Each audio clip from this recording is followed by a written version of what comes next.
ये हमारे पास second part है Pakistan overseas Pakistanis commission SN GAT के पेपर का। ठीक है, पीपीएससी का ये पेपर है, 2020 में हुआ है, मतलब 2020 का ही ये रिसेंट पेपर है। इसके अंदर क्वेश्चन है, अब हम आगे करते हैं। Superconductor was invented by Heike Kamerlingh. Heike Kamerlingh. अगर इसकी कोई और प्रोनाउंसिएशन है तो वो भी देख लें, लेकिन ज़्यादा बेहतर ये है कि आप इसके स्पेलिंग्स एक दफ़ा गो थ्रू कर लें। आपको स्क्रीन पे नज़र आ रहा होगा, ये क्वेश्चन नंबर 32 है। ओके, नेक्स्ट वन हमारे पास क्वेश्चन नंबर 33 है। एमएस वर्ड के अंदर शॉर्ट की क्या है फ़ॉन्ट साइज़ के लिए? तो फ़ॉन्ट साइज़ के लिए जो हमारे पास शॉर्ट की होती है वो होती है control plus shift plus P, और यहाँ पे वो नहीं है तो इसके लिए फिर नन ऑफ दीज आएगा। His health run down, his health has run down. तो हेल्थ के लिए हम लोग यही लगाएंगे, यहाँ पे प्रपोजिशन जो है वो रन डाउन की ही आएगी। Pakistan declared Islam as state religion in which constitution? 1973। 1956 में जो है वो पाकिस्तान का कॉन्स्टिट्यूशन जो था उसमें नाम रखा गया था इस्लामिक रिपब्लिक ऑफ पाकिस्तान। तो जो 1973 था उसके अंदर हमने स्टेट को ही इस्लामिक स्टेट डिक्लेयर कर दिया था, मतलब नहीं, स्टेट रिलीजन हमने डिक्लेयर कर दिया था कि वो हमारा इस्लाम है। ठीक है, उसके बाद है which one is the most abundant in, which one of the element जो है most abundant in the atmosphere? तो एटमॉस्फेयर में वॉल्यूम वाइज 71% जो है वो हमारे पास नाइट्रोजन होती है। उसके बाद हमारे पास आ जाता है where can we change the vertical alignment in Microsoft Word? तो वर्टिकल अलाइनमेंट जो है माइक्रोसॉफ्ट वर्ड में वो पेज सेटअप डायलॉग बॉक्स से जो है वो आप चेंज कर सकते हैं। उसके बाद क्वेश्चन हमारे पास आ जाता है 0.001 इज़ इक्वल टू 1/1000। इसमें ये होता है कि पॉइंट को उड़ाना होता है, मतलब पॉइंट जहाँ हो वहाँ पे हमें बटे में नीचे एक लगाना होता है और उसके बाद हम 0 0 लगा देते हैं। तो ये हमारे पास वो चीज़ आ जाती है। उसके बाद हमारे पास क्वेश्चन है Neil Armstrong was the first to set foot on moon in 1969। 1969 में नील आर्मस्ट्रॉन्ग जो था उसने चांद पे कदम रखा था। Habib Bourguiba helped Tunisia to get independence from France in 1956।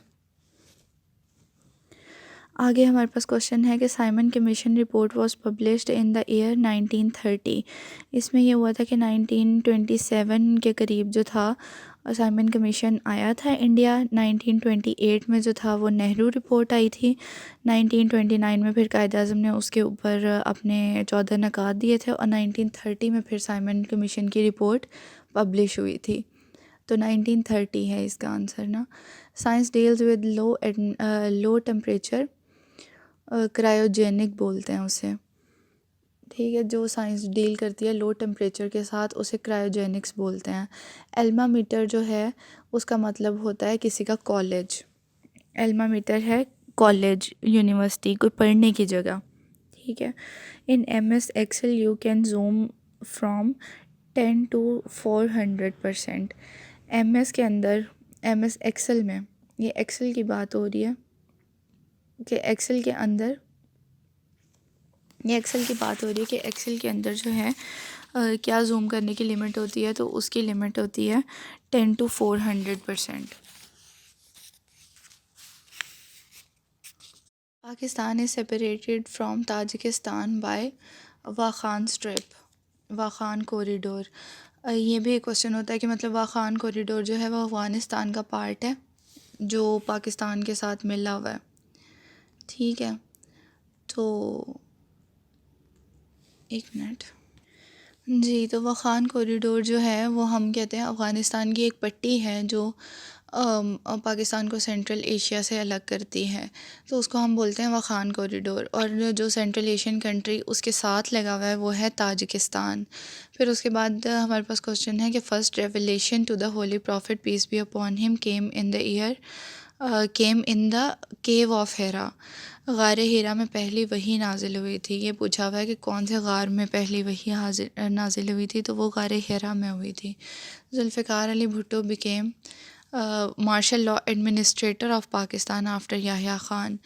ये कहा जाता है कि 1970 में जब याह्या ख़ान जो थे उन्होंने इक़्तिदार छोड़ा था, तो उसके बाद वो martial law administrator, martial law चूँकि लगा हुआ था इसलिए मार्शल लॉ एडमिनिस्ट्रेटर जो थे वो थे हेड ऑफ़ द स्टेट, तो जुल्फ़िकार अली भुट्टो बन गए थे।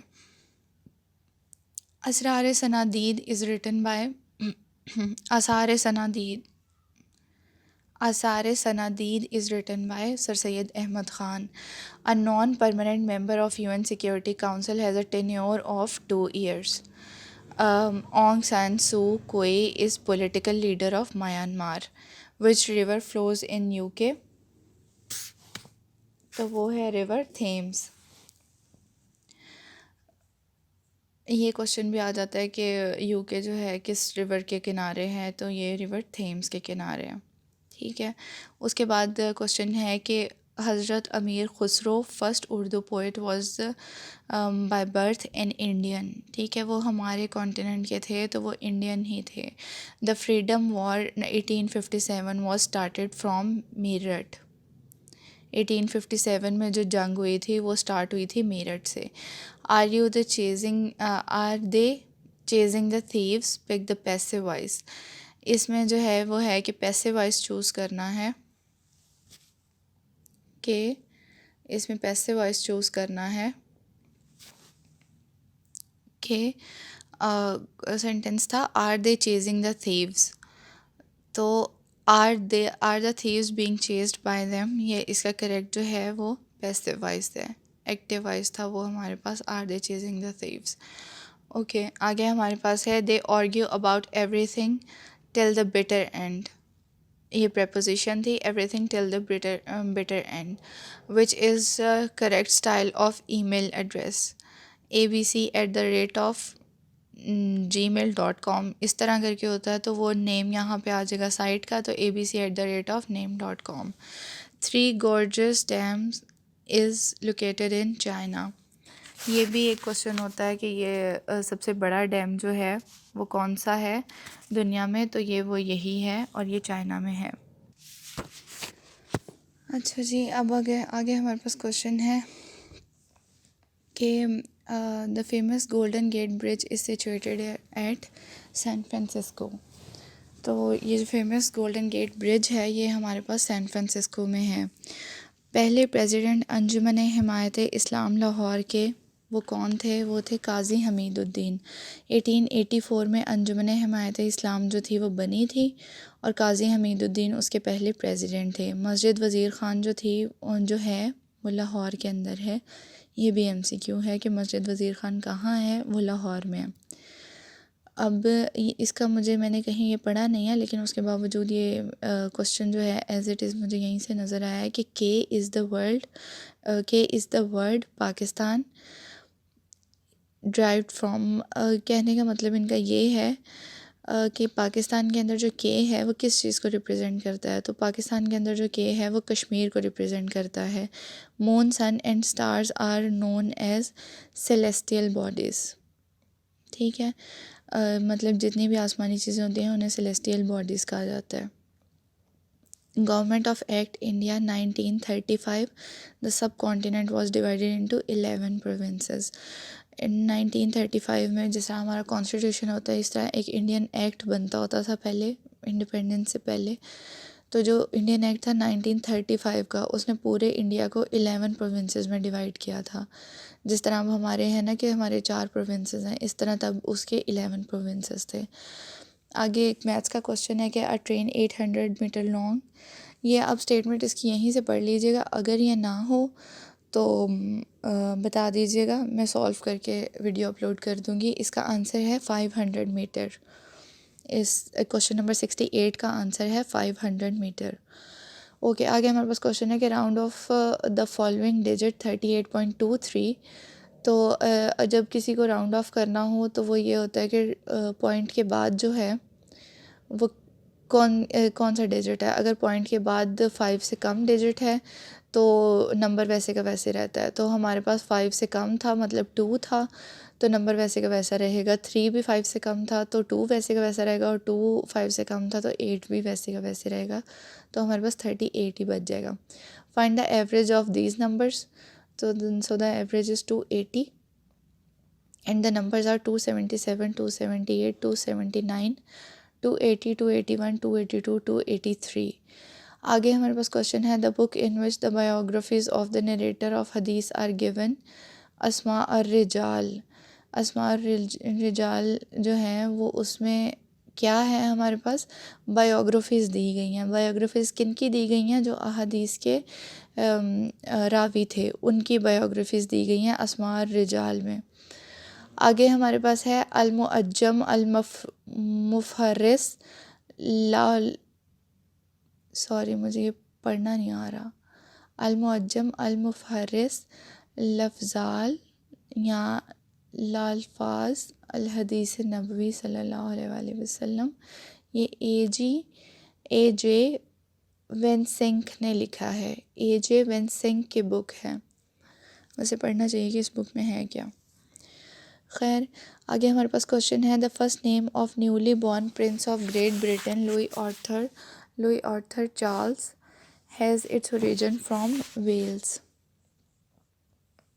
ये जो प्रिंस लुई है ये वो है विलियम का बेटा है मेरे ख्याल से, मैं बल्कि ख्याल से नहीं, शायद वही है। Okay, I did not realize that I had forgotten the passport until I reached the airport, which was very annoying.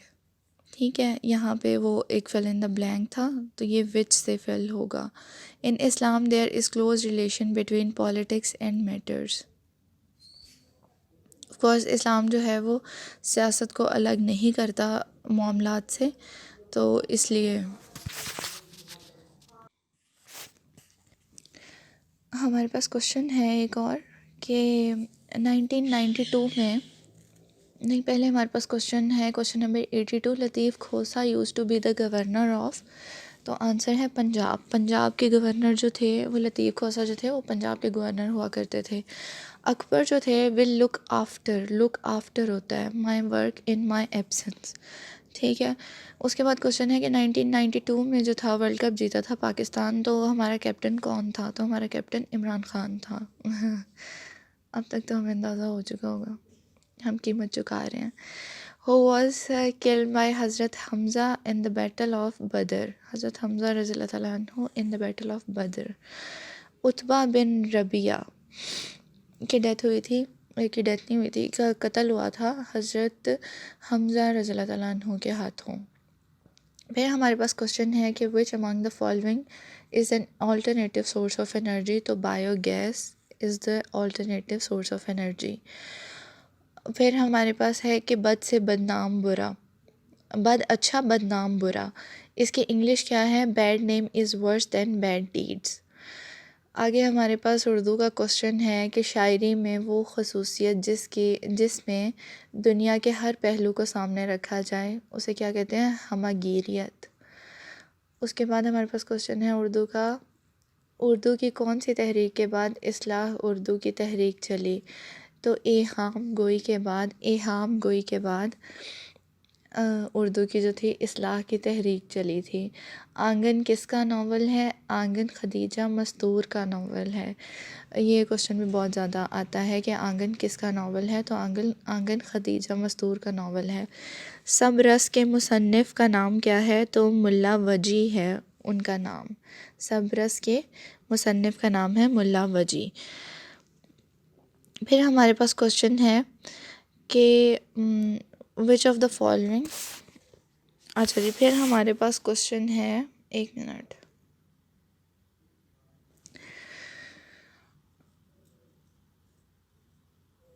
Which article of the constitution of Pakistan deals with national language. तो आर्टिकल नंबर 251 है जो national language के साथ deal करता है। फिर हमारे पास है कि बेपर की उड़ाना मुहावरे का क्या मतलब है? बेपर की उड़ाने का मतलब है अफवाह उड़ाना। तजाहिल आरफाना का मतलब है जानबूझकर अनजान बनना। फिर हमारे पास है कदम राव पदम राव उर्दू अदब की कदीम मसनवी है। इसके मुसन्निफ़ का नाम क्या है? इसके मुसन्निफ़ का नाम है फ़खरुद्दीन निज़ामी। फिर हमारे पास है टेढ़ी खीर होना। इसका मतलब है मुश्किल काम होना। पहले साहिब दीवान शायर कौन थे? वो थे कली कुतुब शाह। कली कुतुब शाह जो थे वो पहले साहिब दीवान शायर थे। तो यहाँ हमारे पास ये पेपर ख़त्म होता है। हम लोग ये सीरीज़ जल्दी रखेंगे और इसके बाद एक वीकेंड पे मैं एक छोटा सा वो भी रखा करूँगी, क्विज़ टाइप। तो उसके थ्रू पता चल जाया करेगा। ये उन लोगों के लिए है जिनके पास बुक्स नहीं हैं, या जो लोग बुक्स अफोर्ड नहीं करते या नई बुक्स ख़रीद नहीं सकते।